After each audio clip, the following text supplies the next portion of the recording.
Presiden kok kayak maling aja diam-diam berangkat ke Prancis menjelang Idul Adha. Apa kali yang dikejar di sana sampai nggak bisa ditunda gitu bentar? Nggak pentingkah bagimu hari raya kami ini, Wo? Kok gerak-gerikmu rasanya kayak operasi rahasia aja? Kau nyadar nggak? Kau itu presiden negara besar, bukan anak kos pulang subuh takut ketahuan induk semang. Kuhitung-hitung kau ya, udah 4 kali kau ke Prancis sejak dilantik. Januari ke Paris, April tet tertutup kau sama Macron. Mei berangkat lagi kau. Kau udah macam duta tetap Prancis aja gaya kau itu. Bertanya-tanya lah kue. Teringatku, Socrates pernah bilang, negara yang baik dibangun dari kejujuran kepada rakyat. Kalau gayamu diam-diam kayak gini, apa kali yang kau sembunyikan dari kami, Wo? Betul-betul curiga aku. Machiavelli, si filsuf politik juga pernah bilang, penguasa sering memakai kabut diplomasi untuk menyembunyikan arah permainan kekuasaan. Ku tengok-tengok kau ini makin kesana pergerakanmu, kabut diplomasimu udah tebal kali. Asal ya aja kau ke Prancis pakai duitmu sendiri. Ini kau pakai uang rakyat. Perjalanan luar negeri itu bukan wisata backpacker. Suka-suka kau aja. Perjalanan kau itu pasti pakai jet kepresidenan kan? Pakai pengamanan kan? Pakai hotel, protokol, delegasi. Untungnya kau kesana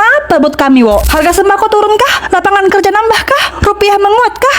Wo, kalau cuma foto salaman dan makan malam diplomatik, rakyatmu ini pun bisa juga kesana. Apalagi kau ada pertemuan sifatnya tertutup. Tet kau. Wo, kami bukan penonton di sini. Kami susah gara-gara kau. Yang listrik mati, usaha sepi, harga minyak dunia naik, ekonomi global goyang. Kau di sana malah sering ke Paris. Wo, suasana raya yang biasanya korban sapi, kali ini tolong jangan korbanin rakyat lah. Kami udah menderita. Oh ya, Wo, mana jatah kurban pakai uang pribadimu? Yang 1098 ekor sapi itu kan pakai uang negara, bukan uangmu. Atas nama pribadimu mana? Assalamualaikum warahmatullahi wabarakatuh. Om Swastiastu, Namo Buddhaya, salam kebajikan, salam sejahtera bagi kita semua. Semoga saudara-saudara sekalian diberikan kesehatan dan dilancarkan segala rezekinya. Baik, terima kasih kembali lagi bersama channel kami di channel Rizky Muhtadin. Sebelum lanjut, dimohonkan untuk saudara-saudara sekalian untuk menekan tombol like, subscribe, dan komen, serta dibantu untuk share-nya ke kerabat, ke teman, ke sanak saudara dalam mendukung keberlanjutan dari channel Rizky Muhtadin. Terima kasih atas perhatiannya. Silahkan saudara-saudara sekalian menyimak berita informasi berikut ini dengan seksama, jangan di skip. Terima kasih.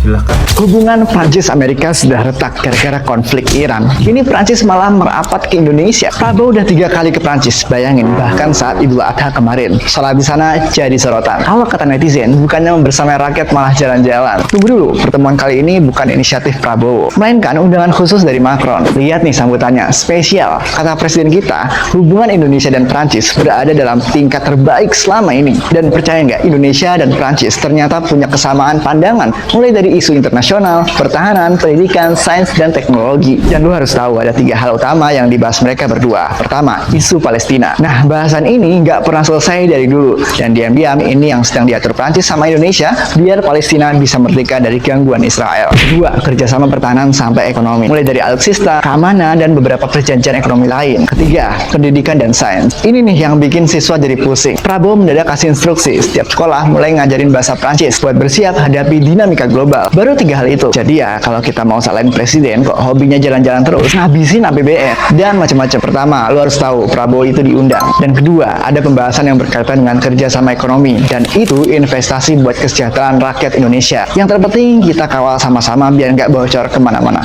Gimana menurutmu? Ada yang nyinyir kunjungan Presiden Prabowo Subianto ke Prancis itu cuma buat jalan-jalan, atau malahan dikaitin sama urusan fisik. Kayak gini.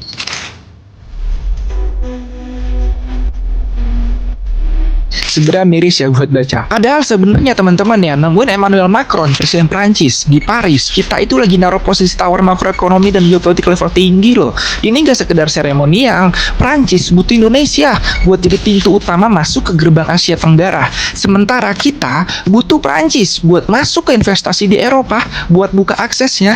Posisi kita itu emang lagi strategis teman-teman. Kita punya sumber daya alam yang mumpuni, semua kita punya, hilirisasi lagi dikejar, swasembada juga kita lagi mau meratain di semua bidang. Pertemuan ini ya, kita bawa pulang komitmen di 5 sektor krusial loh. Pertahanan, energi hijau, transportasi, pendidikan, dan ekonomi kreatif teman-teman. Terutama di sektor pertahanan ya. Kita udah ngucap kontrak pengadaan 42 jet tempur Rafale sama kapal selam Scorpion teman-teman. Ini juga langkah real buat ngamanin kedaulatan kita di tengah tensi global yang lagi panas-panasnya sampai sekarang.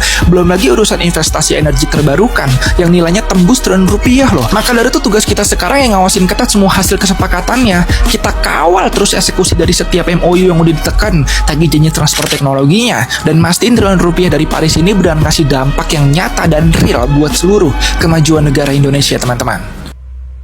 Pas lagi Idul Adha kemarin, Presiden sempat-sempatnya masih kunjungan kerja ke Perancis. Sampai beliau salat Id di sana.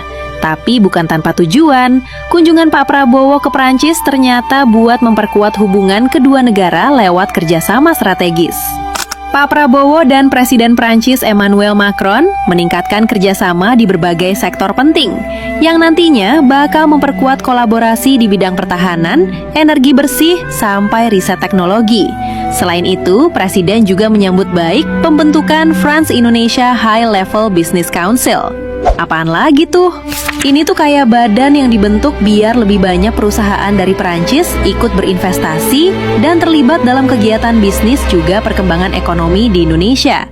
Selain ngebahas soal investasi, pertemuan itu juga fokus sama percepatan penyelesaian perjanjian Indonesia-EU CEPA yang emang jadi prioritas bareng-bareng. Dukungan Presiden Prancis Emmanuel Macron dinilai penting untuk mempercepat kerjasama ekonomi antara Indonesia dan negara-negara Eropa. Gitu guys. Jadi nggak sia-sia beliau sampai lebaran di Prancis. Pasti ada aja deh kabar baiknya kalau Pak Presiden abis kunjungan kerja. Banyak yang bertanya kenapa Prabowo terlalu sering bertemu Macron, kenapa berkali-kali ke Prancis, padahal jawabannya sudah terpampang nyata kemarin. 6 unit Rafale, rudal Meteor, radar pertahanan, sampai berbagai alutsista strategis sudah mendarat di Halim Perdana Kusuma. Semua itu tidak datang dalam semalam. Semua itu lahir dari diplomasi yang dibangun tahap demi tahap. Dari Bastille Day, private dinner, pertemuan empat mata, hingga kini full state visit pertama atas inisiatif Indonesia sendiri. Inilah yang sering tidak terlihat publik. Dan sekarang hubungan Indonesia-Perancis sedang naik kelas menjadi Comprehensive Strategic Partnership, level hubungan strategis yang bahkan tidak diberikan Perancis kepada sembarang negara. Artinya Indonesia hari ini dipandang sebagai mitra penting. Di bawah Prabowo, Indonesia tidak lagi datang ke dunia internasional dengan mental negara pinggiran. Indonesia datang sebagai bangsa besar yang ingin duduk sejajar dengan kekuatan dunia. Iki pas kunjungan yang Prancis, terus apa siswa-siswa kan belajar Prancis ya lah. Gajal kuwi engko ning Ghana. Siswa-siswa kon belajar bahasa Ghana ngono kuwi. Pusing Kak. Ki jangan mengalihkan isu dulu Pak. Iki harga ki mudah kabeh ya to. Dolar semakin tinggi ya to, rupiah melemah. Kowe iki aja mengalihkan isu ngono ki lho. Iki kabeh iki wis larang, pusing karo kowe ki lho. Pusing tulung iki diperbaiki sik, aja mengalihkan isu sing rathetong ngene iki lho, wis tulung benerno sik ya ta, wis ngono wae. Baik, saudara-saudara sekalian, terima kasih telah menonton, menyimak video pada kesempatan kali ini. Itu dia berita informasi yang dapat kami sajikan. Jangan lupa untuk menekan tombol like, subscribe, dan komen, serta dibantu untuk share-nya dalam mendukung keberlanjutan dari channel Rizky Muhtadin. Atas perhatiannya, kami ucapkan terima kasih dan nantikan berita informasi terbaru selanjutnya. Terima kasih.